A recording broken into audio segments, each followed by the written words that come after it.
Good morning, all of you. In today's lecture, we will discuss about the factors affecting rate of reaction. As we all know about the definition of the chemical kinetics, chemical kinetics is that branch of chemistry which deals with three main things. And these three main things is the first one is the rate of reaction, second factor, the mechanism of the reaction, and the third one is the factors affecting rate of reaction. So the branch of chemistry which deals with the study of rate of reaction, mechanism of reaction, and the factors affecting rate of reaction is called as chemical kinetics. We have already discussed about the two main things, that is about the rate of reaction and about the mechanism of the reaction. In the mechanism of the reaction, we have already discussed about their definition. Okay, the steps through which the reaction takes place is called its mechanism. And out of these different steps, the one of the step is the slowest step, and that slowest step on which the rate of reaction actually depend is called as the rate determining step. So in today's lecture, we will discuss about the factors affecting rate of reaction. There are different factors which affects the rate of reaction. Out of these different factors, the first one is the nature of reactants, because the reaction takes place only when the reactant molecules collide with each other in a proper orientation with proper energy. Means the reactant molecule must have the minimum amount of energy to collide effectively, efficiently with each other so that the product can be formed. So the first factor which can affect the rate of the reaction is nature of reactants. Nature of reactant means reactant आपके कैसे हैं, the reactant में भी the solid, the reactant में भी the liquid, the reactant में भी the gases. So the rate of reaction changes with the physical state. The rate of the reaction changes with the size of the reactant molecules. The rate of the reaction changes with the chemical nature of the reactants. These are the three main things. Physical state means whether the reactant is in solid state or in liquid state or in gaseous state. Size means for example आपने देखा है ना, घर के अंदर अगर हम मान लीजिए रिएक्शन की बात नहीं करते, इन जनरल बात करें, आपके पास मान लीजिए शुगर है, एक बड़ा पीस है शुगर का, आप उसको वाटर के अंदर डालें, it will takes longer time for the dissolution. But if you already crushed that sugar in the fine powder form, और आपने शुगर को क्रश कर दिया फाइन पाउडर फॉर्म के अंदर और फिर आप उसको वाटर के अंदर डालें, that particular sugar in fine powdered form get easily dissolved. वो easily dissolve हो जाती है, मीन्स प्रोसेस फास्ट हो जाती है. मीन्स आपने उसके जो साइज था, जो उसका साइज था, पहले बड़ा साइज था, अब उसको आपने क्रश कर दिया, फाइन पाउडर की फॉर्म के अंदर कन्वर्ट कर दिया, आपके डिफरेंट स्मॉल स्मॉल साइज के पार्टिकल हो गए, रेट ऑफ रिएक्शन आपकी इंक्रीज हो जाती है, सिंपल फिजिकल प्रोसेस भी आपकी फास्ट हो जाती है. नेक्स्ट नेचर, कौन सा? Chemical nature. मीन्स अगर आपके पास रिएक्टेंट ऐसे हैं जो एक जैसे दिखते हैं, फॉर एग्जांपल डाइएटॉमिक मॉलिक्यूल्स हैं, जैसे डाइएटॉमिक तो O2 भी है, डाइएटॉमिक तो H2 भी है, डाइएटॉमिक तो आपके N2 भी है, fluorine F2 Cl2 Br2 I2. इनकी मान लीजिए हम रिएक्शन करते हैं किसी पर्टिकुलर रिएक्टेंट की, जैसे F2 Cl2 Br2 I2 plus O2 के साथ रिएक्शन, या हेटेरोएटॉमिक है, CO की रिएक्शन O2 के साथ, NO की रिएक्शन O2 के साथ है, तो देखो दोनों CO NO प्लस रिएक्शन किसके साथ? O2 के साथ. बट सभी की reaction to the same extent नहीं चलती, सभी की रिएक्शन एक जैसी नहीं होती, सभी की रेट ऑफ रिएक्शन एक जैसी नहीं होती. Some reaction are slow, other reaction are fast. So that called the chemical nature of the reactant. अब हम इन पॉइंट्स को वन बाय वन डिस्कस करते हैं. तो फर्स्ट पॉइंट हमारा क्या था? Physical state of the reactant means the rate of the reaction faster in the gaseous state than in the liquid and the solid state. Why? ऐसा क्यों?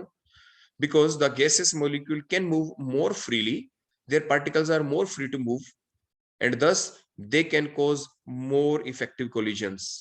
They can react with each other, they can collide with each other in a more effective manner. Collisions will be the more effective collisions, and only the effective collision causes or result in the formation of the product according to the collision theory of the reaction rate. इसीलिए आपकी जो rate of reaction है वो क्या हो जाएगी? Fast हो जाती है. With the nature of the reactant आपने देखा कि gaseous reactant can collide more effectively, more efficiently with each other as compared to the liquid particles or the solid particles. Next point is the size of the reactant, means surface area of the reactant.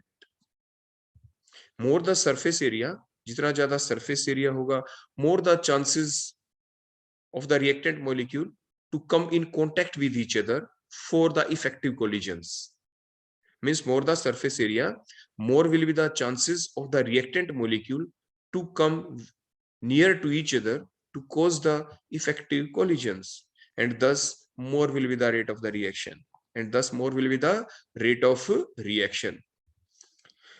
जैसे simple physical process अगर हम देखें तो if you have a 1 kg solid piece of the sugar which takes longer time for the dissolution in the water, while if we have the same amount of the sugar in the fine powdered form, then it will takes lesser time for the dissolution, because the fine powder has the more surface area than the solid sugar, and thus the fine powder sucrose molecule, sugar molecules can easily be dissolved within the water molecules.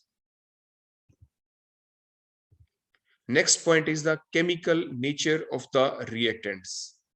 अभी हम discuss कर रहे हैं only the first point out of the different factors which can affect the rate of the reaction. First point is the nature of the reactants. Nature of the reactant includes 3 points. First, physical state. Second, size of the reactant or the surface area of the reactant. And now the third one is the chemical nature of the reactants. Chemical nature of the reactant means the sum of the reactant molecules are more reactive than the other reactant molecules under the similar conditions. For example, the reaction of NO with oxygen is faster than the reaction of CO with the O2 because the activation energy in the second reaction is more than in the first reaction. What do we mean by the term here? The activation energy. लेकिन उससे पहले हम देखो reaction लिख लेते हैं. For example, first reaction that is in between the nitric oxide NO is the nitric oxide, while N2O is the nitrous oxide. ये चीजें बेसिक होती हैं, आप इन्हें जरूर ध्यान रखेंगे, नेमिंग जरूर ध्यान रखें. कई बार कंपटीशन के अंदर कोई क्वेश्चन आए तो आपसे ये भी तो पूछा जा सकता है, what is the formula of nitric oxide. बड़े वेरी सिंपल क्वेश्चन, सिर्फ नेम पूछा, फार्मूला बताएं. तो मीन्स आप जो ये वर्ड यूज करते हैं, फॉर एग्जांपल जैसे हमने अभी बताया NO और एक आपका सेकंड होता है N2O, इसे आप नाइट्रस ऑक्साइड कहते हैं on the basis of the oxidation state of the nitrogen atom. NO के अंदर अगर आप देखें, देखो नाइट्रोजन को X मान के X - 2 = 0. सिमिलरली आप सेकंड केस में नाइट्रोजन को X मानेंगे तो 2X - 2 = 0. So in the first case, in case of the NO, the oxidation comes out to be X = +2. While in the other case, the oxidation state comes out to be X = +1. So where is the lower oxidation state? Lower oxidation state of the nitrogen is in N2O. So we will use the term OUS. So the name of the compound N2O is nitrous oxide. OUS आप use करेंगे. So the nitrous oxide. While the name of the NO, which is in higher where the nitrogen is in higher oxidation state as compared to the N2O, so the IC word is used. So the name of the NO is nitric oxide. तो इस type से आप name को भी जरूर ध्यान रखा करें.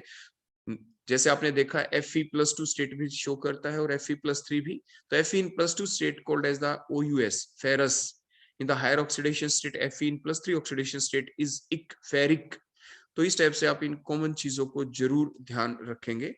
तो ये हमने फर्स्ट रिएक्शन लिखी कि जो NO है, it will react at a faster rate with the O2 at a temperature of 25 degrees Celsius, and under the similar condition the CO reacts at a slower rate. और जो हमने अभी पीछे लिखा था एक्टिवेशन एनर्जी का relation होता है. एक्टिवेशन एनर्जी मींस, देखो आपने देखा है there is a very simple energy profile diagram. हमने एक्स एक्सिस और वाई एक्सिस दो लेंगे. वाई एक्सिस लिया, इधर हम लेते हैं एक्स एक्सिस. एक्स एक्सिस के ऊपर हम क्या लेंगे? That is the progress of the reaction. यहाँ पे हम क्या लेंगे बोलो? Progress of the reaction. Progress means time, क्योंकि प्रोग्रेस हमेशा टाइम के साथ ही होती है। तो आप प्रोग्रेस ऑफ द रिएक्शन भी लिख सकते हैं और आप यहाँ पे टाइम भी लिख दें, दोनों की सेंस एक ही है। When time is zero, you have only the reactant molecules in the container. इस एक्सिस के ऊपर हम यहाँ पे एनर्जी लेंगे। All the reactant molecule have some energy even under the normal condition when there occurs no reaction. When time is zero, in container we have only the reactant molecules. Still there is no reaction. Means reactant molecules something have energy, but they do not have the sufficient energy to collide effectively, to collide efficiently, so that they can react into the products. But with the passage of time, what happens? Means at a time zero, time 5 minutes, 10 minutes, the reactant molecules are colliding with each other, but they are not colliding with each other in an effective manner. Means they do not have much more energy, they have the energy, and that energy of the reactant is represented as ER, that is the energy of the reactant, and that energy is not sufficient to cause the effective collision. So what we have to do, we will heat, we will provide the energy to the reactant molecule, we will heat the container, we will heat the round bottom flask or whatever may be the container in which the reactant molecules are present. We will heat. By heating we are going to increase the energy of the reactant. हम reactant की energy को increase कर रहे हैं by heating से, और वो heating with the passage of time ही तो होगी, with the time means progress of the reaction. Means आप यहाँ पे अब देखो जो लाइन ड्रा करेंगे, आप स्ट्रेट लाइन ड्रा नहीं करेंगे ऐसे। स्ट्रेट लाइन मीन्स टाइम रुक गया और एनर्जी बढ़ गई, ऐसा नहीं।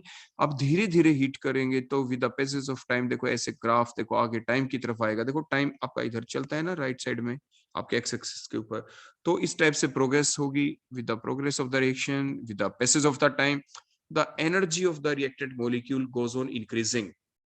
that particular energy is given to the reactant either by heating or any other factor, that may be the light के थ्रू आप एनर्जी इंक्रीज कर देते हैं। तो मीन्स मान लीजिए एनर्जी इंक्रीज होगी, and that extra energy which is provided from the outside, that energy is called the activation energy. That is called as the activation energy. Means the extra amount of energy which is provided to the reactant molecule, so that the reactant molecule now can collide effectively and thus they can change into the product. That energy is called as the activation energy. And now the total energy which now have the reactant molecules, means the energy of the reactant plus activation energy, that whole is called as the threshold energy. Threshold के लिए आप word use करेंगे the minimum. देखो दोनों की definition बड़े ध्यान से आप देख लेना, कभी आपसे एग्जाम में पूछा जाए how will you define the activation energy, तो आप कहेंगे the extra amount of energy. देखो रिएक्टेंट के पास कुछ एनर्जी तो है ER, कुछ और लेनी पड़ी, तो the extra amount of the energy which is required to convert the reactant into product by causing the effective collision between them, means अब ये रिएक्टेंट मॉलिक्यूल्स को एनर्जी मिल गई, और अब देखो प्रोग्रेस फिर भी हो रही है, फर्दर चली। उसके बाद अब depending upon the nature of the reaction, whether the reaction is exothermic और the endothermic, whether the reaction is the exothermic or the endothermic, the energy of the product may be greater than the energy of the reactant or maybe the less than the energy of the reactant. For example, मान लीजिए हम इसको यहीं पे छोड़ देते हैं इस कर्व को, तो that is the energy of the product. और आप डायग्राम में देख सकते हैं here कि the energy of the product is more than the energy of the reactant. ऐसा भी हो सकता है, तो ये रिएक्शन कहलाती है एंडोथर्मिक रिएक्शन का डायग्राम हो गया। क्यों?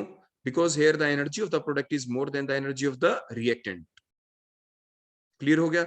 मींस पहले तो एनर्जी रिएक्टेंट ने ली है, देखो एक्टिवेशन एनर्जी की फॉर्म में, और उसके बाद जब एनर्जी, इसको एनर्जी बैरियर कहते हैं, देखो जब इतनी एनर्जी आ गई, देखो एनर्जी एक्सिस के ऊपर देखें, इतनी एनर्जी मिलने के बाद now the effective collision takes place, और जो ये ऊंचाई है जो पहाड़ी सी आपको दिख रही है, ये एनर्जी बैरियर कहलाता है। Means energy barrier means reactant के पास कम से कम इतनी एनर्जी जरूर होनी चाहिए ताकि रिएक्टेंट मॉलिक्यूल आपस में इफेक्टिवली कोलाइड कर पाते, सो that is the energy barrier. Energy का ही तो बैरियर है, एनर्जी ही तो चाहिए इतनी कि ताकि रिएक्टेंट मॉलिक्यूल आपस में इफेक्टिवली कोलाइड कर जाएं। अगर आपकी एनर्जी बैरियर ना होता तो रिएक्टेंट मॉलिक्यूल कंटेनर में डले आपस में और एकदम रिएक्शन हो जाती, if there is no extra energy is required, but extra energy is required from the outside to cross over that energy barrier to obtain that energy, that called the threshold energy. Threshold energy तो चाहिए reactant molecule के अंदर ताकि reaction हो जाए। Threshold तो reactant के पास है नहीं, उसके पास तो एनर्जी ऑफ रिएक्टेंट है, तो एक्स्ट्रा एनर्जी बाहर से लेनी पड़ी, that is called the energy of activation. फिर अब होगी कोलिजन, इनके बीच इफेक्टिव कोलिजन होंगे। कोलिजन तो पहले भी हो रहे थे, देखो ये बातें मैं आपको इसलिए बोल रहा हूँ, कई बार पूछ लेते हैं क्या कोलिजन पहले हो रहे थे, बिल्कुल हो रहे थे, आपको कहना है होते हैं, लेकिन वो इफेक्टिव कोलिजन नहीं होते।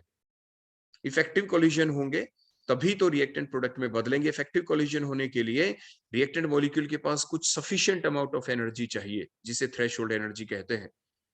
फिर आपको वो सफिशिएंट एनर्जी मिल गई बाहर से एक्टिवेशन एनर्जी की फॉर्म में, अब उनके पास टोटल थ्रेशोल्ड एनर्जी हो चुकी है, अब वो एनर्जी बैरियर को क्रॉस कर सकते हैं, मींस अब वो कोलाइड करेंगे, क्रॉस करेंगे, आगे प्रोडक्ट बन जाएगा। अब प्रोडक्ट की जैसे मैंने दिखाई एंडोथर्मिक रिएक्शन का डायग्राम। अब देखो अगर मैं ये डायग्राम ना बना के देखो ऐसे कर दूं, इसी डायग्राम के अंदर ध्यान से देखना, मैं देखो नीचे ले गया इस कर्व को, आप देखो ये नीचे हम कर्व को ले गए, देखो यहां तक। Now that is also the energy of the reactant. Now the energy of the reactant is less than the energy of the, sorry that is the energy of the product, क्योंकि product बने हैं आपके यहाँ पे। सो that is the energy of the product. Now the energy of the product is less than the energy of the reactant. Means पहले energy barrier को cross करते हैं, उसके बाद कोलिजन होते हैं, आपस में टकराते हैं, तो एनर्जी दोबारा रिलीज होती है।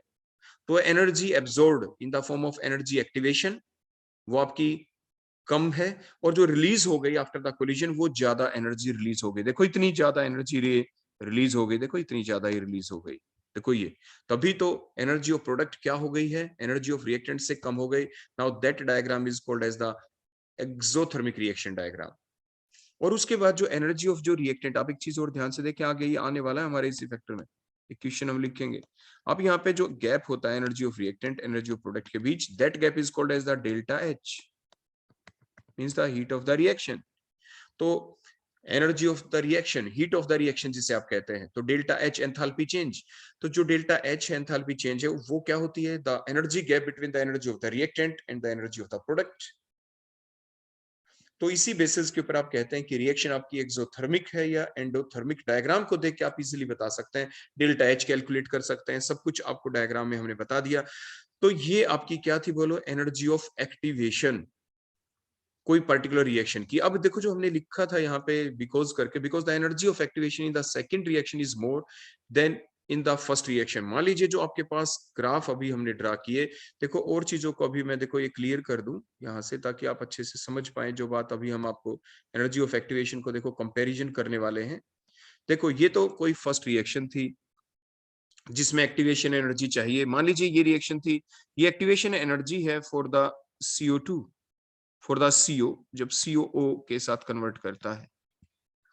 फिर हमने देखो डॉटेड लाइन से, ध्यान से देखना, हमने देखो ये डॉटेड लाइन से ड्रा की, देखो इसी टाइप से। बोलो इस सेकंड रिएक्शन, यहाँ पे ये फर्स्ट रिएक्शन तो है for the CO plus O2 give rise to CO2, इसमें more activation energy is required, more activation energy is required. आपने देखा that is the activation energy. देखो मैं दोबारा से लिख देता हूँ, सेकंड रिएक्शन चली, उसमें देखो डॉटेड लाइन से दिखाया, that is the activation energy for the activation energy. ये कौन सी रिएक्शन के लिए डॉटेड वाला, NO plus O2 give rise to CO2 या NO2, NO plus O2 give rise the, बोलो क्या, NO2। तो बताएं कौन सी रिएक्शन इजीली चलेगी, वो रिएक्शन जिसमें लेस एक्टिवेशन एनर्जी की जरूरत है, वो इजीली हो जाएगी क्योंकि उसका एनर्जी बैरियर आपका लेस है। तो आपने ये देखा कि जो अभी हमने बातें लिखी थी, the activation energy during the reaction in between NO and O2 is less, while the activation energy during the reaction in between CO and O2 is more। तो वहां पे ज्यादा एक्टिवेशन एनर्जी चाहिए, तो इसलिए ज्यादा चाहिए तो ज्यादा एनर्जी बाहर से देंगे, तो वो स्लो चलेगी, काफी टाइम लगेगा उसको होने में। और जिसमें लेस एक्टिवेशन एनर्जी चाहिए वो एकदम फास्ट हो जाएगी, मींस थोड़ी सी एनर्जी थी और हो गई एकदम से reaction, that is the fast reaction. तो ये हमने डायग्राम के थ्रू भी शो कर दिया यहाँ पे, तो एग्जाम में भी आए तो आप इस टाइप से डायग्राम ड्रा कर देंगे, ये शो करने के लिए कि किस टाइप से दोनों रिएक्शन एक्टिवेशन एनर्जी के ऊपर डिपेंड करती है, एक्टिवेशन एनर्जी को हम कैसे डायग्रामेटिकली शो करें। तो ये हो गया हमारा example, means on the chemical nature of the reactant के ऊपर। इसके बाद आपने एक चीज और ध्यान दी होगी, देखो जब हम आपको प्रैक्टिकल्स कराते हैं लेबोरेटरी के अंदर, देखो आप टाइट्रेशन भी करते हैं, तो टाइट्रेशन के दौरान आपने देखा है कि जो डिफरेंट टाइट्रेशन होती है, रिडॉक्स टाइट्रेशन जिसे आप कहते हैं, रिडॉक्स टाइट्रेशन मींस जिनमें दो सब्सटेंस के बीच में एक का ऑक्सीडेशन हो, दूसरे का रिडक्शन होता हो, ऐसा आपने देखा होगा। देखो वो कौन सी रिएक्शन है, देखो हम आपको बताएं, ध्यान से देखना। सेकंड एग्जांपल जो हम बता रहे हैं यहाँ पे, देखो एग्जांपल नेक्स्ट, हम टाइट्रेशन के बारे में आपको बताएंगे। देखो यहाँ पे बड़े ध्यान से देखना।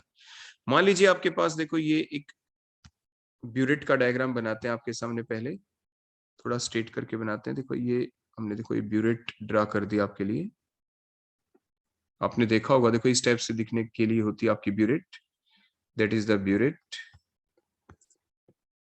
नीचे ये स्टॉप कोर्क जिससे, और इसमें ये 0 to 5 ml होगा, आपने देखा होगा इसमें रीडिंग शुरू में क्या लिखी होती है, 0.00 ml। देखो लास्ट में यहाँ पे आपको लिखा मिलेगा कहीं पे 50.0, ये रीडिंग होती है, इन ml होती है। तो शुरू में मान लीजिए आपने सॉल्यूशन को फिलअप कर लिया, इसके अंदर आपने फिलअप कर लिया KMnO4 potassium permanganate which is pink in colour, जो पिंक इन कलर होता है, आपने 0 ml तक मान लीजिए फिल कर दिया। देखो ऐसे, ये इसमें आपने क्या फिलअप कर रखा है, बोलो KMnO4 आपने फिलअप कर दिया, दैट इज ब्यूरेट, ये ब्यूरेट है आपके पास। इसको आपने, हमने स्टैंड नहीं दिखाया, आप इसको क्लैंप कर देते हैं, इसको बांध देते हैं स्टैंड के ऊपर, तो that is the burette having the KMnO4 solution with the particular normality N/20 का आप ले सकते हैं। तो जो भी हो, हम वो पार्टिकुलर उस चीज में नहीं जा रहे कि what is the normality of the solution, हम बेसिक चीज आपको समझाने जा रहे हैं। उसके बाद आपने इसकी टाइट्रेशन की किसके साथ, आपके पास मान लीजिए ये आपके पास टाइट्रेशन फ्लास्क है, देखो कोनिकल फ्लास्क हमने ले ली। आपने कोनिकल फ्लास्क के अंदर क्या किया, इसकी टाइट्रेशन मान लीजिए हम करते हैं पहली रिएक्शन, तो मान लीजिए मोहर सॉल्ट के साथ, मोहर सॉल्ट। मोर सोल्ट क्या होता है, मोर सोल्ट होता है आपका FeSO4 NH4 का twice SO4 means ferrous sulphate ammonium sulphate का ये आपका कंपाउंड होता है, ये एक डबल सोल्ट होता है। आपने कोऑर्डिनेशन कंपाउंड में दो चीजें पढ़ी हैं, एक तो कोऑर्डिनेशन कंपाउंड होते हैं, एक आपके डबल सोल्ट होते हैं। तो it is a double salt, Mohr salt is a double salt, यानी दो सोल्ट हैं इसमें, one is the ferrous sulphate, other one is the ammonium sulphate. Complete और डिटेल हम नहीं देखने वाले, हमने मोहर सॉल्ट और KMnO4 के बीच में टाइट्रेशन की। KMnO4 in that particular titration, KMnO4 act as a self indicator. तो यहाँ पे भी मान लीजिए अपने पिपेट की हेल्प से, देखो आपके पास एक कंटेनर के अंदर, देखो इस टाइप से मान लीजिए बीकर था, उसके अंदर आपके पास क्या था, ये मोहर सॉल्ट था आपके पास। देखो एक इस टाइप से आपने लेबोरेटरी में देखी होगी, यू हैव ए पिपेट, देखो इस टाइप से,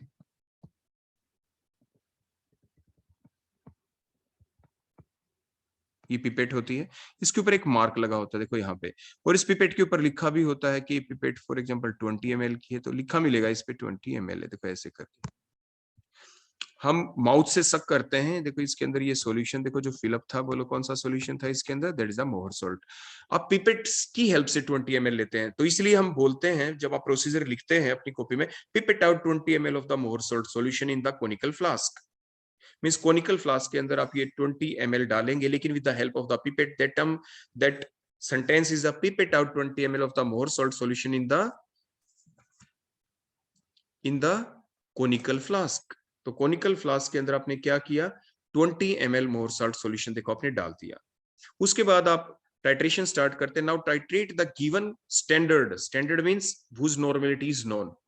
फॉर एग्जांपल देखो मैं वैसे ही लिख रहा हूं, N/20 मान लीजिए मैंने लिख दिया, और मोहर सॉल्ट की नॉर्मेलिटी का हमें नहीं पता, तो means now titrate the KMnO4 solution against that given 20 ml solution of the मोहर salt till the end point is not reached. अब धीरे धीरे ड्रॉप बाय ड्रॉप आप ऊपर से डालते हैं, बोलो क्या डालते हैं इसमें, बोलो आपने पहले से क्या ले रखा था, इसमें मोहर सॉल्ट है, देखो आपके पास, अपने ड्रॉप बाय ड्रॉप आप ऊपर से क्या डालते जाएंगे, KMnO4। जो KMnO4 रिएक्शन होगी किसके साथ, मोहर सॉल्ट के साथ, ये एक रिडॉक्स रिएक्शन है। बोलो कैसी reaction, it is A redox reaction. और जो ये रिएक्शन यहाँ पे चलती है, देखो इस टाइप से हम साइड में लिख देते हैं, देखो KMnO4 प्लस इसमें जो रिएक्टिव पार्ट है that is the FeSO4। In acidic medium आप रिएक्शन करते हैं। टाइट्रेशन करने से पहले आप इस मोहर सॉल्ट के अंदर एक चीज और देखो हम बताना भूल गए, आप इसमें डालते हैं एसिड। फॉर एग्जांपल 10 ml आपने इसमें डाइल्यूट सल्फ्यूरिक एसिड डाल दिया, क्योंकि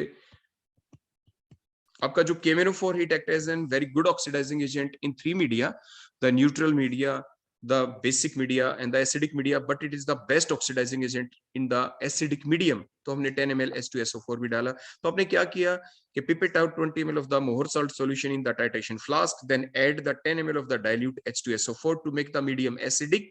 Now titrate the solution with the standard KMnO4 solution, which is already been taken in the burette.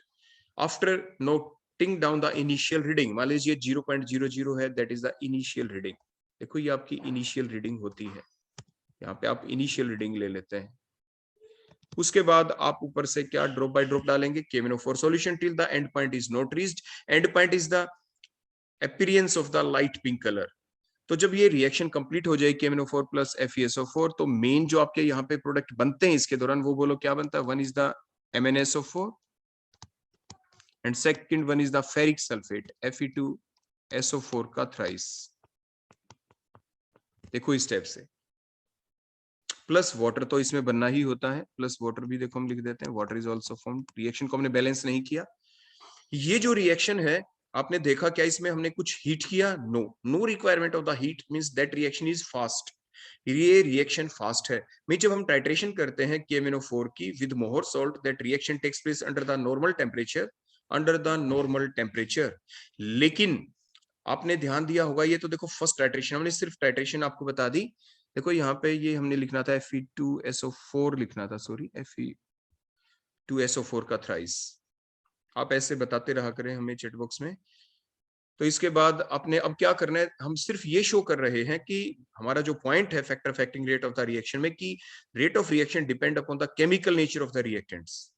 Means अब हम कंपेयर कर रहे हैं दो टाइट्रेशन को। First reaction takes place in between the KMnO4 and the FeSO4. FeSO4 comes from the Mohr salt, means first titration is in between KMnO4 versus Mohr salt. That titration takes place easily under the normal condition, under the normal temperature, at the room temperature. While the second titration, अगर हम second में क्या करें, देखो इसको मैं clean कर देता हूं, आपने ये डायग्राम बना लिया होगा अपनी कॉपी के अंदर। अब मान लीजिए सेकंड में हमने मोहर सॉल्ट की बजाय, देखो यहाँ पे मैं क्या लिखूंगा, ध्यान देना, यहाँ पे हमने ले लिया ऑक्सैलिक एसिड। देखो बोलो हमने यहाँ पे क्या लिया, that is the oxalic acid. इसी टाइप से with the help of the pipette हमने उसी टाइप से इसमें 10 ml H2SO4 भी डाला। But before starting titration we must have the requirement to heat the titration flask at a temperature of 70 to 80। देखो हम इसको नीचे से अब हीट अप भी करना पड़ता है, इसको वार्म करना पड़ता है to a temperature of 70 to 80 degree Celsius या 60 to 70 डिग्री सेल्सियस। देखो इसको पता कैसे चले, हम कोई थर्मोमीटर भी नहीं रखते, हम सिर्फ क्या करते हैं कि जो टाइट्रेशन फ्लास्क है इसको बर्नर के ऊपर लेके जाते हैं और इसको हीट करना शुरू कर देते हैं, स्लाइट हीट करते हैं। हीट करने के बाद आप टच करके देखते हैं बार बार उसकी बॉटम को, साइड में सॉल्यूशन को टच करके देखते कैसा हो गया। एक तो होता बिल्कुल देखो हल्का वार्म वाटर, जैसे हम वाटर पीते हैं वैसा गर्म हो गया, उससे थोड़ा सा गर्म हो जाए, उससे थोड़ा सा ज्यादा गर्म हो जाए, इट मींस टेम्परेचर आपका आ चुका है 70 to 80 डिग्री सेल्सियस। ऐसे सिर्फ हम टच करके भी देख सकते हैं easily. That is the basic way if you don't have any thermometer in your laboratory. अगर है भी तो भी जनरली आप उसको देखेंगे, टाइम लगेगा, तो जनरली जल्दी हम ऐसा करते हैं। दैट इज द जनरल वे, ये एक्सपीरियंस के साथ आपको चीजें आ जाती हैं। तो मीन्स आपने देखा ना कि अब आप टाइट्रेशन करेंगे, एंड पॉइंट वही होगा, कलरलेस टू लाइट पिंक। आप इनिशियल रीडिंग नोट करेंगे, ब्यूरेट के अंदर आप KMnO4 ले लेंगे N/20। अब टाइट्रेशन करेंगे, बोलो किसके साथ, ऑक्सैलिक एसिड के साथ। उस ऑक्सैलिक एसिड के साथ जिसमें आपने डाइल्यूट H2SO4 भी डाल दिया मीडियम, तो एसिडिक बनाना ही है, क्योंकि KMnO4 act as a good oxidising agent in the acidic medium. और फिर हमने टेम्परेचर इंक्रीज किया, मीन हायर टेम्परेचर के ऊपर ये टाइट्रेशन हुई, हायर टेम्परेचर के ऊपर ही। देखो अब हम यहाँ पे अगर लिख दें कि KMnO4 की जो रिएक्शन हुई, बोलो किसके साथ, देखो ये ऑक्सैलिक एसिड हमने लिया, COOH, single bond COH, that is the oxalic acid. हम आगे नहीं लिखते वाटर मॉलिक्यूल, जैसे मोर सॉल्ट में वाटर मॉलिक्यूल जैसे ऑक्सैलिक एसिड में 2H2 होते हैं, वो अभी हम फिलहाल नहीं लिख रहे। इन एसिडिक मीडियम रिएक्शन चली और आगे बोलो क्या बना उसी टाइप से, आपका बन गया यहाँ पे MnSO4 उसी टाइप से, और प्लस में CO2 will be the gas that will be evolved along with the formation of the water. और यहाँ पे हमने लिखा देखो डेल्टा, डेल्टा मीन्स हीट आपको करना पड़ा। क्या करना पड़ा बोलो, यहाँ पे आपको इसको हीट करना पड़ा है, जैसे मैंने बताया 70 to 80 डिग्री सेल्सियस तक। तो मीन्स आपकी जो ऊपर वाली रिएक्शन है that is the fast reaction, first titration आपकी फास्ट है, और नीचे वाली आपकी एक स्लो रिएक्शन है, इसलिए तो आपको उसको हीट करना पड़ा। तो that depend upon the chemical nature of the reactant. देखो वन रिएक्टेंट कॉमन है, KMnO4 के साथ टाइट्रेशन थी। सेकंड रिएक्टेंट डिफरेंट है आपकी, एक तो मोहर सोल्ट है जिसमें रिएक्टिव पार्ट FeSO4 है, और सेकंड के अंदर ऑक्सैलिक एसिड था। तो means depending upon the nature of the reactant the reaction may be the slow और द फास्ट। तो the factors which affect the rate of the reaction are the chemical nature of the reactants. तो ये हमारा chemical nature of the reactant के ऊपर था। तो ये हमारा नेक्स्ट पॉइंट हो गया। लेबोरेटरी में कैसे करते हैं आप ये टाइट्रेशन, वो भी आपको बता दिया, एग्जैक्टली ऐसे करते हैं। और जब लाइट पिंक कलर आ जाए, मान लीजिए सॉल्यूशन ये जहां तक देखो, मान लीजिए ये आ गई, यहाँ तक यूज हुआ, मान लीजिए 30 ml है, 30.0 जो भी आपकी रीडिंग हो वट एवर में भी, मान लीजिए 20 है, 21 है, जो भी रीडिंग आए वट एवर में भी द फाइनल रीडिंग, आप उसको नोट डाउन कर लेते हैं। ऐसे आप बार बार 2 से 3 बार एक्सपेरिमेंट को रिपीट भी करते हैं, ये देखने के लिए आपके फर्स्ट एक्सपेरिमेंट में कोई गलती तो नहीं हो गई। और फिर आपने ध्यान दिया होगा ना, देखो आप इस टाइप से देखो एक टेबल भी बनाते थे, देखो सीरियल नंबर, और आप इधर क्या लिखते थे बोलो, initial reading in ml, initial reading, और फिर आप लिखते थे नेक्स्ट कॉलम के अंदर बोलो क्या लिखते हैं, that is the final reading in ml, और लास्ट में हम लिख देते हैं volume of the Na, volume of बोलो किसका यूज हुआ ऊपर से, volume of the KMnO4 solution used, volume of the KMnO4 solution is used. ये सारे इन ml में ही लिखते हैं, इन ml। सेकंड फाइनल रीडिंग ये भी इन ml, देखो आप ऐसे लिखते हैं, ऐसे आप टेबल बनाते हैं, फिर reading 1, reading 2, reading 3, first reading. एक चीज का और ध्यान रखें जो आमतौर पे आप देखो एक्सपेरिमेंट में गलती करते हैं कि आप 0 से स्टार्ट करते हैं हर बार, ऐसा नहीं करना होता। एक बार आपने फिलअप कर लिया आपने, और जहां तक भी फिलअप कर लिया, जरूरी नहीं 0 तक करना है, 0 से ऊपर है तो आपको नीचे से पहले सॉल्यूशन निकालना पड़ता है, या तो 0 तक हो या 0 से नीचे रहे। मीन जो भी रीडिंग मान लीजिए इनिशियल रीडिंग 0.1 भी हो सकती है, 0.2 भी हो सकती है, 0 भी हो सकती है, 1.2 भी हो सकती है, वट एवर में भी द इनिशियल रीडिंग, उस पर डिपेंड नहीं करता, उससे फर्क नहीं पड़ता, जो भी है आप लिख देंगे। Initial reading is for example 1.4 है, मीन्स ml हमने ऊपर लिख दिया। सब फाइनल रीडिंग मान लीजिए आपकी आ गई यहाँ पे, मान लीजिए 21.4 आ गई, that is the final reading. दोनों का आप डिफरेंस लेते हैं, मान लीजिए डिफरेंस आ गया 20 ml, that is the volume of the KMnO4 solution used. Second titration जब आप स्टार्ट करें, आप ध्यान रखिए, देखो आपकी कहां पे फिनिश हुई थी, 21.4 पे, आपको दिख रहा है लगभग 20 ml ही यूज होगा, आपको दोबारा से फिलअप करने की जरूरत नहीं है। आप सेकंड टाइट्रेशन के दौरान इनिशियल रीडिंग आप कितना मान लेंगे, 21.4 ml। देखो मैं ml वैसे ही लिख देता हूं ताकि आपको ध्यान रहे। तो ये आपकी इनिशियल रीडिंग बन जाएगी फॉर द सेकंड टाइट्रेशन। जब आप दोबारा से न्यू टाइट्रेशन फ्लास्क लेंगे वॉश करने के बाद, फिर आप इसमें दोबारा से pipette out the given solution, वो आपका जैसे मोर साल्ट हो या ऑक्सैलिक एसिड हो, एंड सो ऑन, इस टाइप से ये आपकी नेक्स्ट इनिशियल रीडिंग 21.4 बन जाती है। और फिर फाइनल रीडिंग आप नोट डाउन कर लेते हैं, फिर volume of the KMnO4 solution used, फिर आपको दिख रहा है बहुत कम हो गया, फिर आप दोबारा से एक चीज का और ध्यान रखें, आप डायरेक्ट कभी भी ना डालें ऊपर से सॉल्यूशन। देखो ब्यूरेट के ऊपर आप हमेशा ही देखो ऐसे फनल जरूर लगाएं, फनल, पहली चीज फनल जरूर लगाएं, और फिर आप ऊपर से यहां पे डालें KMnO4 का सॉल्यूशन। ये चीज आप ध्यान रखें। दूसरी बात और इंपॉर्टेंट ध्यान रखने की क्या है कि जब आप फनल से सॉल्यूशन को डाल दे ब्यूरेट में, ब्यूरेट को फिलअप कर दे, उसके बाद फनल को हटाएं जरूर, फनल को लगे नहीं रहने देना, क्योंकि एग्जामिनर इन चीजों को जरूर देखता है प्रैक्टिकल के दौरान कि आपने फनल हटा लिया नहीं। अगर नहीं हटाई तो हो सकता है ना आपकी जो रीडिंग है उसमें डिफरेंस आ जाए, क्योंकि some amount of the substance में stick on the inner wall of the funnel, funnel के अंदर भी तो चिपका हो सकता है, जो धीरे धीरे आपके क्या हो जाए, नीचे ब्यूरेट के अंदर गिरता रहे, और आप सोचेंगे आपकी फाइनल रीडिंग ये आ गई, होगी कुछ और, तो आपका एक्सपेरिमेंट गलत हो सकता है, रीडिंग गलत आ सकती है। So that is the reason के डालना फनल की हेल्प से ताकि बाहर ना गिरे, हटाना इसलिए है ताकि रीडिंग गलत ना आ जाए। तो ये बेसिक चीज आप जरूर ध्यान रखें। देखो ये भी मैंने आपको साथ के साथ यहाँ पे बता दी है। तो ये था हमारा point about the chemical nature of the reactant, और साथ के साथ हमने थोड़ा टाइट्रेशन का भी आपको समझा दिया है। इसके बाद नेक्स्ट हम लेते हैं अगला factor which affect the Rate of the reaction is the concentration of the reactant. That is the concentration of the reactant. Means more the concentration of the reactant. देखो reactant है ही नहीं कंटेनर में, no reaction. No reaction. आपने rate law के according पढ़ा था ना, क्या पढ़ा था आपने कि rate of reaction is always directly proportional to the product of the molar concentration of the reactant raised to the power of their coefficient, that is the alpha and beta here. So that is the rate of the reaction. Rate of reaction depend upon the concentration of the reactants. Means more the concentration of the reactant, reaction will occur. The reactant collide with each other. मान लीजिए कोई container है, देखो मान लीजिए ये कोई container है, उस कंटेनर के अंदर मान लीजिए दो ही रिएक्टेंट है, एक यहाँ पे है, एक यहाँ पे है, ये काफी दूर है एक दूसरे से. तो अब रिएक्टेंट यही थे, तो इनको इनके नजदीक आने के चांसेस कम होंगे. There are less chances to come closer to each other. देखो घूमते रहेंगे कंटेनर, ये इधर जा रहा है, ये इधर, वो इधर. मींस क्या पता कब ये आपस में टकराएंगे, क्योंकि कंसंट्रेशन कम है रिएक्टेंट की. मींस अगर ज्यादा ये रिएक्टेंट होते, देखो कंटेनर के अंदर देखो इस टाइप से ज्यादा रिएक्टेंट होते, तो more the chances of the collision between them. तो means more the concentration of the reactant, more will be the chances of the effective collision between them, and more will be the rate of the reaction and vice versa. So that is the next factor, that is the concentration of the reactant. अब ध्यान देखें इस graph के अंदर, एक side में हमने concentration of reactant ली, एक साइड में टाइम. इसमें हमने क्या शो किया है कि with the passage of the time the concentration of the reactant decreases. X यहाँ पे हमने ली है कंसंट्रेशन ऑफ द रिएक्टेंट. शुरू में जब टाइम 0 था, देखो टाइम 0 था, तो उस टाइम पे बोलो क्या होगा, रिएक्टेंट बहुत ज्यादा थे. With the passage of the time the concentration of the reactant goes on decreasing. When the concentration of the reactant goes on decreasing, the rate of reaction also decreases. Rate of reaction will also decreases. Rate of reaction भी आपकी decrease हो जाएगी. Rate of reaction को कैसे हम determine करते हैं, आपको पीछे भी बताया था ना. देखो कोई भी एक पॉइंट ले लें, आपको कभी भी आपसे कोई ये पूछे कि व्हेन टाइम इज, देखो आपसे कोई ये कहे टाइम इज मान लीजिए 10 मिनट्स है, what is the rate of reaction.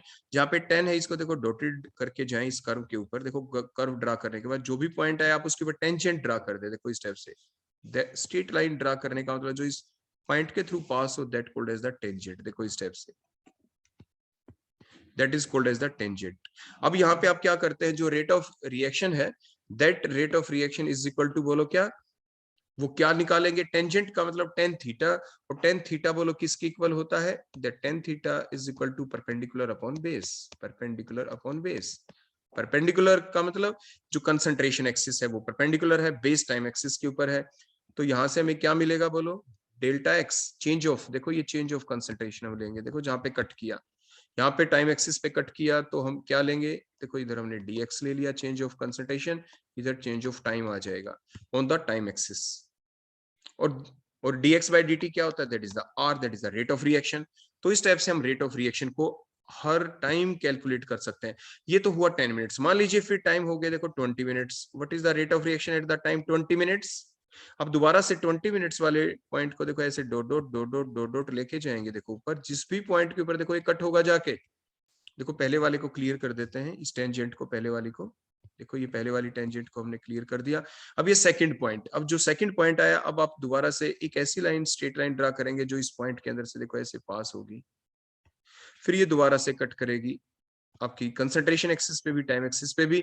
अब दोबारा से क्या करेंगे, देखो अब ये आपका dx हो गया, और ऐसे ही इधर dt आ जाएगा. तो अगेन हम tan theta means slope of the line जो है, यहां से बोलो क्या निकालेंगे, slope of the line means tangent draw करेंगे एट एनी पर्टिकुलर टाइम, और उसके बाद tan theta perpendicular upon base. दोबारा से देखो ये आपका dx आ गया, और इधर बोलो क्या dt, मींस dx की वैल्यू आप ध्यान दें वो डिक्रीज हो गई, कम हो गई. dt टाइम की वैल्यू इंक्रीज हो गई, मींस नीचे वाला फैक्टर आपका क्या होता जा रहा है, बोलो इंक्रीज, और dx कम होता चला जाएगा.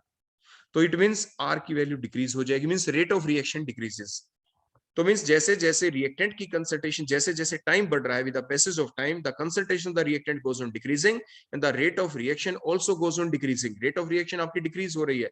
ये मैथमेटिकल तरीके से हमने आपको बताया, ग्राफ प्लॉट करते हैं आप लैब के अंदर जाके, और ग्राफ की हेल्प से आप रेट ऑफ रिएक्शन को इस टाइप से कैलकुलेट कर सकते हैं. ये पहले भी हमने आपको सिखाया है. तो ये तो हो गई बेसिक मैथमेटिकल बातें, कैसे ग्राफ की हेल्प से हम आर की वैल्यू को डिटरमाइन करते हैं, आपने देख भी लिया यहाँ पे. मींस शुरू में आपके पास कंटेनर में रिएक्टेंट मॉलिक्यूल ज्यादा थे, उनके बीच कोलिजन होने के चांसेस ज्यादा थे, इसलिए रेट ऑफ रिएक्शन भी ज्यादा थी.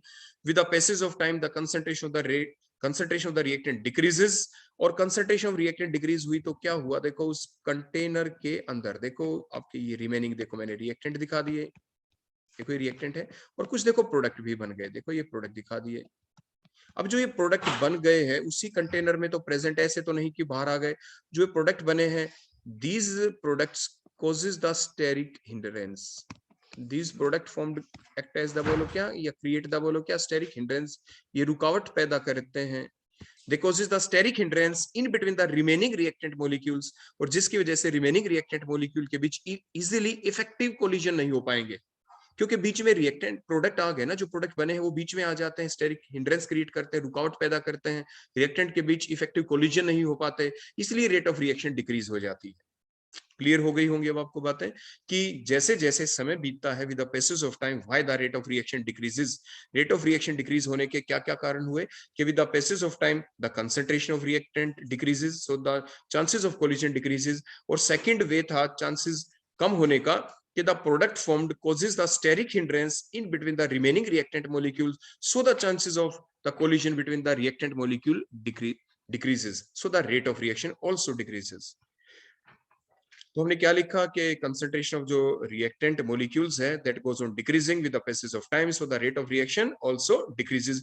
ये सारे डायग्राम आपको अपनी कॉपी में बनाने हैं और एग्जाम में भी आपकी प्रेजेंटेशन बेटर होनी चाहिए। तो जैसे आपने देखा रस्टिंग, नेक्स्ट एग्जांपल हम ले लेते हैं कंसंट्रेशन ऑफ द रिएक्टेंट के बेसिस पे ही, रस्टिंग ऑफ द आयरन। मान लीजिए आपके पास आयरन का पीस है, उसका कोरोजन स्लोअर था, लेकिन in the rainy season the rusting of the iron is faster. Why, ऐसा क्यों? The rusting of the iron is faster in the rainy season because in the rainy season the concentration of the reactant molecules means without rainy season there is less moistness in the environment, but in the rainy season the moistness in the environment increases. Moistness means water molecules, water molecule reactant का काम ही तो करेंगे। तो when the iron piece come in contact with the water molecule in presence of the impurities, वो भी reactant का काम करेंगे। The rate of corrosion increases, तो rate of जो corrosion होता है that is faster in the rainy season. Next factor हम ले लेते हैं effect of the pressure। जो अभी हमने देखा effect of the concentration, देखो जो concentration होती है आपकी gases की, the concentration of the gases is always measured in term of the pressure। तो concentration और pressure means आपस में correlated चीजें हैं। concentration, pressure भी तो एक तरह से concentration ही है, लेकिन गैसेस पार्टिकल की कंसंट्रेशन को मेजर करते हैं प्रेशर के अंदर। जैसे आपने देखा ना आपकी गाड़ी के टायर में जब आप एयर फिलअप करवाते हैं तो वहां पे प्रेशर नापा जाता है कि हमारे टायर के अंदर प्रेशर 32 हो गया है। देखो जो रीडिंग आप देखते हैं that is the pressure. Concentration देखते हैं कि गैसेस पार्टिकल की टायर में कितनी होनी चाहिए, means the concentration of the gases particle always measured in term of the pressure. तो means the effect of the pressure is studied only in the gaseous reactant molecules.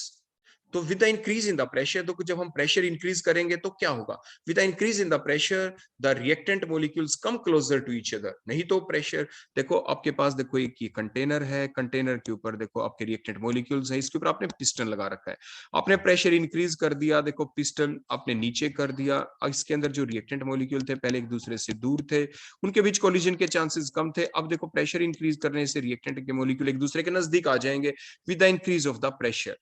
देखो pressure करने से volume कम होता है, gaseous molecule, gaseous reactant molecule now come closer to each other and thus the effective collision will takes place between them. Now the rate of the reaction will also increases. तो इस type से आप ध्यान रखें, diagram भी जरूर बनाएं जैसे मैंने आपको बताया था, अभी ऊपर पिस्टन था and so on.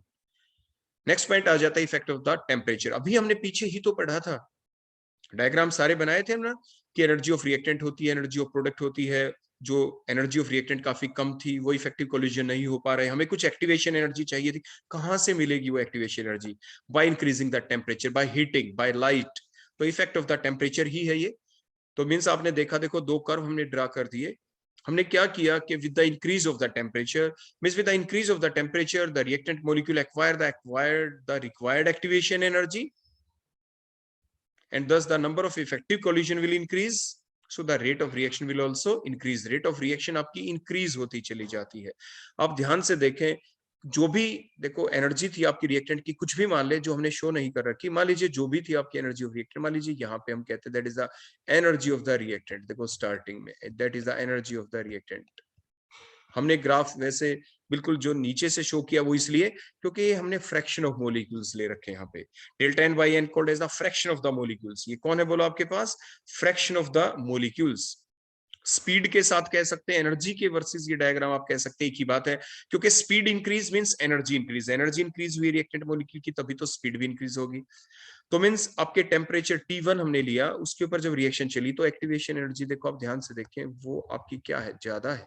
Activation energy बोलो क्या होती है? ज्यादा। और बाद में जब रिएक्शन यहाँ पे देखें, देखो इसके साथ देखो डॉटेड डॉटेड डॉटेड लाइन लगा के, अगर आपने टेम्परेचर इंक्रीज कर दिया तो less activation energy is required, less activation energy is required. लेकिन एनर्जी तो जरूरत पड़ेगी ही, बिल्कुल जरूरत पड़ेगी। वो डिपेंड करता है नेचर ऑफ द रिएक्टेंट के ऊपर कि कोई रिएक्शन फास्ट होती है कोई एंड सो ऑन। लेकिन हमारा ये डायग्राम, ये तो मैंने कंपैरिजन किया पीछे से, लेकिन अब हम ये चीज यहाँ पे इस डायग्राम में शो नहीं कर सकते ये एक्टिवेशन एनर्जी और ये बातें मैंने दिखाई, क्योंकि ये डायग्राम है हमारा about the fraction of molecule which acquired the activation energy, which acquired the threshold energy. हमने यहाँ पे ये शो किया when we have the lower temperature, T1 is the lower temperature, देखो हमने लिखा है T2 is greater than T1, when temperature is lower, तो क्या हुआ? आप बड़े ध्यान से देखिए द फ्रैक्शन ऑफ मॉलिक्यूल्स, देखो ये फ्रैक्शन ऑफ मॉलिक्यूल्स को हम दिखा रहे हैं। एक स्पीड होती है जिसे आप कहते हैं most probable speed, most probable speed, the speed at which the number of the molecule collide with each other in effective manner, in the effective manner. तो आपने क्या देखा कि देखो जैसे जैसे हमने टेम्परेचर देखो इंक्रीज किया है, देखो टेम्परेचर इंक्रीज करने से क्या हुआ? देखो फ्रैक्शन ऑफ जो मॉलिक्यूल्स हैं, देखो जो आपकी स्पीड थी, ध्यान से देखें आप यहाँ पे कि जैसे जैसे हमने टेम्परेचर इंक्रीज किया है, तो टेम्परेचर इंक्रीज करने से means T2 is greater than, बोलो क्या हो गया आपका? T1। तो जैसे जैसे आपने टेम्परेचर इंक्रीज किया तो आपका जो ग्राफ है, जो कर्व है, वो क्या हो गया? डाउनवर्ड डायरेक्शन के अंदर, और फॉरवर्ड डायरेक्शन के अंदर देखो शिफ्ट हो गया है। क्लियर हो गया आपका? यहाँ पे मींस मोस्ट प्रोबेबल स्पीड बढ़ गई। यहाँ पे मोस्ट प्रोबेबल स्पीड देखो अल्फा से लिखे, अल्फा 1 वैल्यू, और सेकंड वाले की वैल्यू क्या थी? बोलो अल्फा 2। तो मींस मोस्ट प्रोबेबल स्पीड आपकी क्या हो गई? बोलो वो आपकी इंक्रीज हो गई है। मोस्ट प्रोबेबल स्पीड आपकी इंक्रीज हो गई है यहाँ पे with the increase of the temperature. तो मींस हम यहाँ पे क्या बता रहे हैं? ये हमने शो किया मैक्सवेल डिस्ट्रीब्यूशन कर्व के through.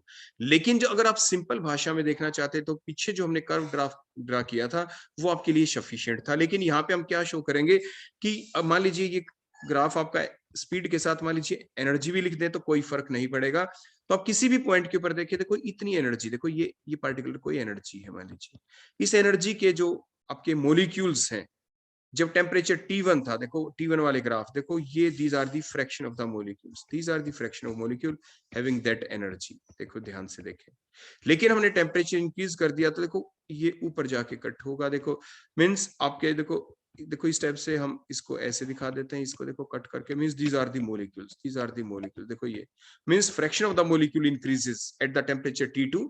Fraction of molecule increase हो गए हैं जिनके पास ये पर्टिकुलर एनर्जी E है। फ्रैक्शन ऑफ मॉलिक्यूल्स आपके इंक्रीज हो गए एट ए टेम्परेचर T2। तो fraction of molecule having that particular energy E increases, वो डबल्ड हो गए हैं। तो डबल होने से रेट ऑफ रिएक्शन भी ऑलमोस्ट डबल हो जाती है। तो वो जो मैंने कर्व करके दिखाया था वो आपको शो करना है। क्लियर हो गया? देखो मैं फिर से दिखाता हूं, जो मैंने ये पोर्शन दिखाया ये आपको शो करना है पेपर के अंदर, एग्जाम में। यही पोर्शन तो शो करता है कि टेम्परेचर T1 के ऊपर fraction of molecule having energy is less and the temperature T2 the fraction of the molecules, आपके जो fraction of molecule having that particular energy is more है, वो फ्रैक्शन ऑफ मॉलिक्यूल्स आपके इंक्रीज हो गए हैं एट द टेम्परेचर T2। तो means as the fraction of molecules when temperature T2 temperature increase किया तो the fraction of molecules having a particular energy, देखो मान लीजिए जो एनर्जी थी इसकी, ये जो इतने सारे मॉलिक्यूल्स, देखो ये इस कर्व के नीचे जो ये पोर्शन है, ये these are the fraction of molecules having that energy at a particular temperature T2। तो ये आपके फ्रैक्शन ऑफ मॉलिक्यूल्स ये मोर हैं, डबल हैं ऑलमोस्ट। अब देखें यहाँ पे ये इतने थे देखो फ्रैक्शन ऑफ मॉलिक्यूल्स, और ये देखो ऑलमोस्ट डबल है। तो the fraction of molecules increases, जो फ्रैक्शन है वो क्या हो गया? बोलो आपका इंक्रीज हो गया मॉलिक्यूल्स का as compare to the temperature T1। तो फ्रैक्शन ऑफ मॉलिक्यूल आपके डबल हो गए, इसीलिए रेट ऑफ रिएक्शन भी क्या हो गई? डबल हो गई। क्या हो गई? बोलो almost double. And in some cases it is found that the rate of reaction become triple with an every 10 degree rise in temperature. तो जब आप मान लीजिए कोई टेम्परेचर पहले 27 डिग्री सेल्सियस था, आपने टेम्परेचर 37 डिग्री सेल्सियस कर दिया, तो 10 degree Celsius rise in temperature से आपकी रेट ऑफ रिएक्शन डबल हो जाती है, because the fraction of molecules having that particular energy, वो फ्रैक्शन मॉलिक्यूल डबल हो जाते हैं, जिसकी वजह से उनके बीच इफेक्टिव कोलिजन होने के चांसेस भी डबल हो जाते हैं, इसलिए रेट ऑफ रिएक्शन भी डबल हो जाती है। और in some cases it is found to be triple, वो आपकी ट्रिपल भी पाई गई है कुछ केसेस के अंदर, तो इस चीज को आप ध्यान रखेंगे। इसके बाद नेक्स्ट हमारा जो फैक्टर आ जाता है, that is the effect of the catalyst. आपने पढ़ा है the catalyst is the substance which changes the rate of the reaction, which changes the rate of the reaction. Changes means it may increase the rate of reaction, it may decrease the rate of reaction. That is the definition of the catalyst. But we generally use the positive catalyst, means the substance which increases the rate of the reaction without changes their amount is called as the positive catalyst. And what is the negative catalyst? The substance which decreases the rate of the reaction without changing their amount, without consuming during the reaction, is called as the negative catalyst. लेकिन हम negative catalyst use नहीं करते, हम आमतौर पे use करते हैं positive catalyst को। तो ये डायग्राम आपने देखा, तो देखो पहला जो ग्राफ है, देखो ऊपर वाला, इन the absence of the catalyst, वहां पे आप देखें एक्टिवेशन एनर्जी इज मोर, और इन the presence of the catalyst, जब आपने कैटलिस्ट डाला, एक्टिवेशन एनर्जी डिक्रीजेस। और ये थी आपकी energy of the reactant, activation energy देखो डिक्रीज हो गई, देखो ये कम है यहाँ पे एक्टिवेशन एनर्जी। मींस कैटलिस्ट करता क्या है, रिएक्टेंट को इजीली प्रोडक्ट में कन्वर्ट करवा देता है, क्योंकि जो बैरियर था, एनर्जी बैरियर, वो आपका डिक्रीज कर दिया, ये एनर्जी बैरियर है यहाँ पे। Means now the less energy is required, less extra amount of energy is required from the outside, means reactant now can easily be converted into the product, means reaction become fast. तो catalyst ने यहाँ पे reaction की रफ्तार को क्या कर दिया, increase by decreasing the activation energy. तो ये डायग्राम को बड़े ध्यान से रखें, अक्सर बच्चे क्या करते हैं, इस चीज को गलत इंटरप्रेट कर देते हैं। हम पूछते हैं कि रेट ऑफ रिएक्शन, कैटलिस्ट ने क्या किया, रेट ऑफ रिएक्शन को इंक्रीज कर दिया, आप एकदम बता देते हैं, फिर कहेंगे एक्टिवेशन एनर्जी उसको भी इंक्रीज कर दिया, आप ऐसे गलत बोल देते हैं, ऐसा नहीं। मींस कैटलिस्ट ने रेट ऑफ रिएक्शन को इंक्रीज कर दिया, क्या करके, एक्टिवेशन एनर्जी को डिक्रीज किया, आप ग्राफ से देख सकते हैं। तो means the catalyst increases the rate of the reaction by decreasing the activation energy.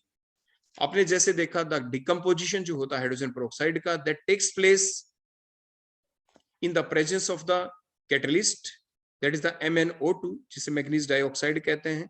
ये काले रंग का पाउडर होता है, लेबोरेटरी में जब आप देखेंगे, देखो H2O2 का डिकम्पोजिशन हुआ H2 प्लस हाफ O2 के अंदर, वैसे डिकम्पोजिशन जब होता है तो ये कन्वर्ट होता है H2O प्लस O2 के अंदर। H2O प्लस O2 के अंदर आमतौर पे जब इसका डिकम्पोजिशन होता है तो आप कैसे लिखेंगे, H2O, देखो यहाँ पे H2O प्लस हाफ O2, आपने न्यूमेरिकल किए हैं ऐसे हाइड्रोजन एंड इट्स कंपाउंड वाले चैप्टर के अंदर भी, और डिकम्पोजिशन हमने पीछे भी देखा था। तो H2O2 decomposed into the H2O plus half O2 in the presence of the catalyst, that reaction becomes now faster. और अगर हम नहीं डालते, देखो ये आप आगे H2O जरूर लिख लेना यहाँ पे, अगर हम कैटलिस्ट नहीं डालते तो rate of reaction will be slow, it takes very very very longer time, और हो सकता है रिएक्शन ना ही चले in the absence of the catalyst. लेकिन ना चले का मतलब ये नहीं होता, हम फिर बता दें, it increases the rate of the reaction, ये चली हुई रिएक्शन को फास्ट करता है। यानी ना चलने का मतलब, नो रिएक्शन लिखने का मतलब ये नहीं होता कि नहीं चलेगी, ना चलने का मतलब it takes very longer time, means हम उसको ऑब्जर्व ही नहीं करेंगे, क्या पता कितने महीने लग जाएं, कितना लंबा टाइम लग जाए, तो उसको कहते हैं नो रिएक्शन। उसके लिए हम नो रिएक्शन ही वर्ड यूज कर देते हैं। तो means what is the effect of the catalyst on the rate of the reaction, it increases the rate of the reaction by decreasing the activation energy. Next point आ जाता है effect of the radiations, means light का effect, बिल्कुल ऐसे ही जैसे temperature का effect था। In the presence of the light radiations, the reactant molecule acquired the required activation energy, and thus there occurs the effective collision between the reactant molecules and thus the rate of the reaction increases। और इस type से rate of reaction आपकी क्या हो जाती है, increase हो जाएगी। जैसे आपकी H2 और Cl2 के बीच रिएक्शन एल्केन वाले चैप्टर में भी आपको पढ़ाई थी, इसका मैकेनिज्म भी आपने सीखा है। तो ये कैसे चलती है, the presence of the light, means H2 plus Cl2 give rise the बोलो क्या, HCl in presence of the light. और नो रिएक्शन मींस वही, it takes very very longer time, तो नो रिएक्शन ही लिख देते हैं। अब देखो कुछ क्वेश्चन आपके लिए, can energy of activation for a chemical reaction be zero? आप बताएं शाबाश जल्दी से, क्या जो एक्टिवेशन एनर्जी है केमिकल रिएक्शन के लिए कभी भी जीरो हो सकती है? No, every chemical reaction require some activation energy, कुछ ना कुछ एक्टिवेशन एनर्जी चाहिए। वो तो हमेशा ही चाहिए।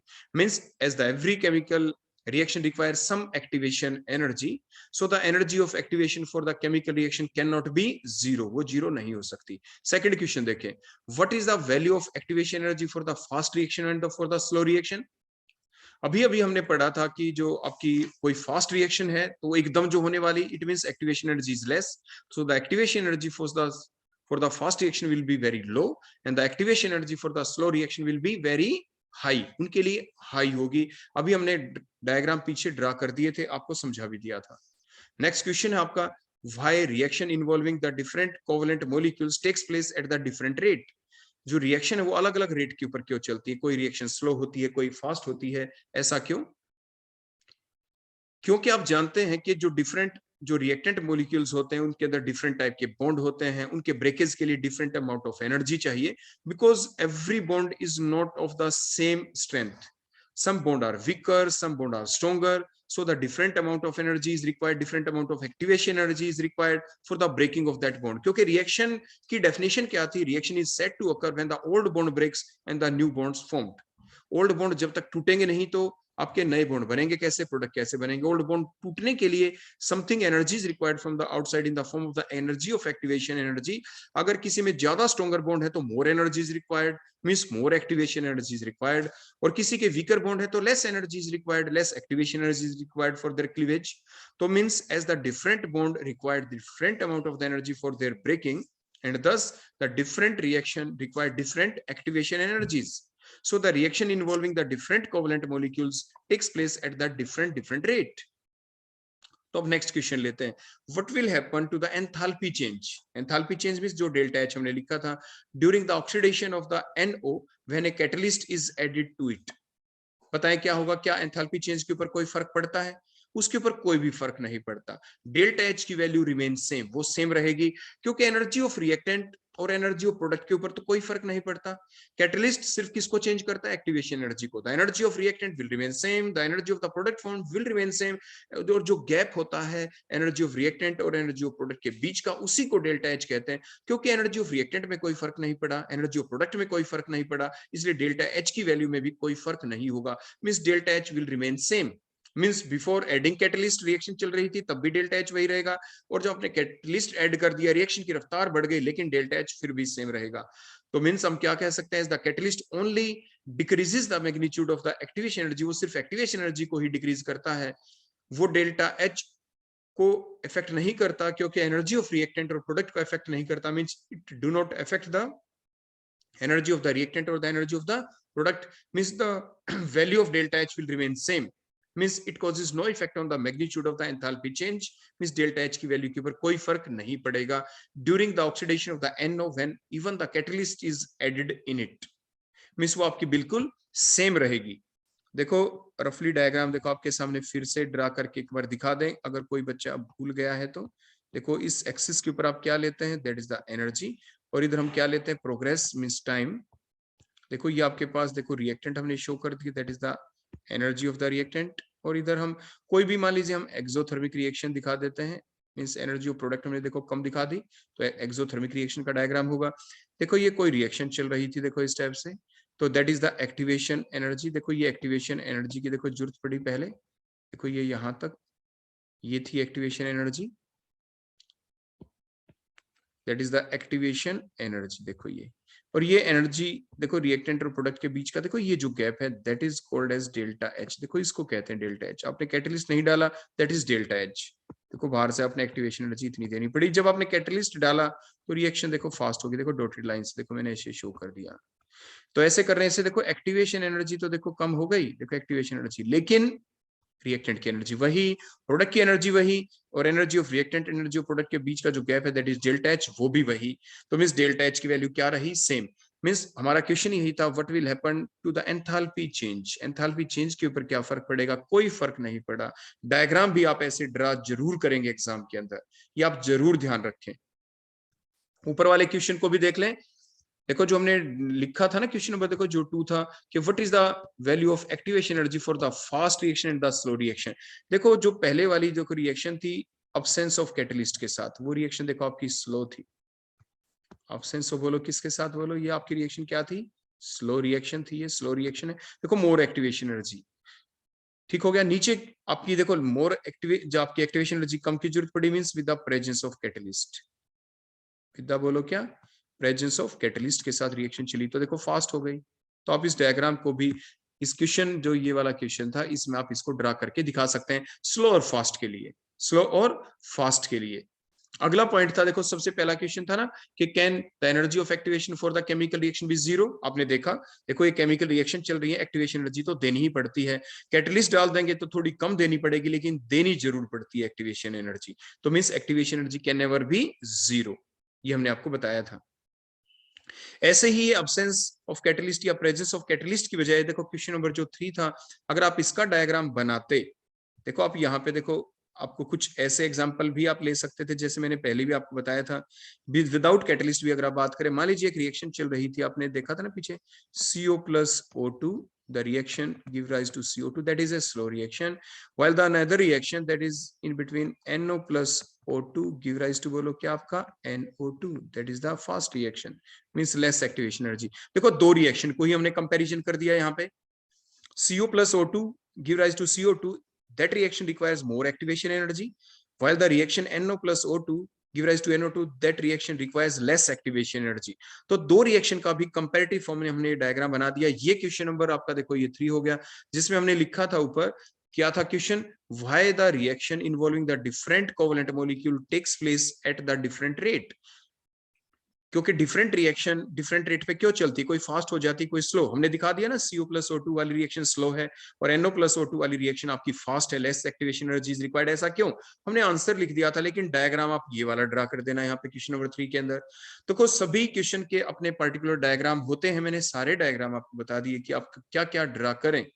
अब प्रेजेंटेशन आपकी जरूर अच्छी होनी चाहिए एग्जाम में, आप सिर्फ लिख लिख के नहीं आएंगे, जो भी आपको पॉसिबल दिखता है कि ये डायग्राम, ये ग्राफ अपलोड कर सकते हैं for the better presentation of the that, यानी आपका जो रेस्पॉन्स आपको देना, आंसर जो लिखना है वो आपका बेटर होना चाहिए। तो इस चीज का आप जरूर ध्यान रखें।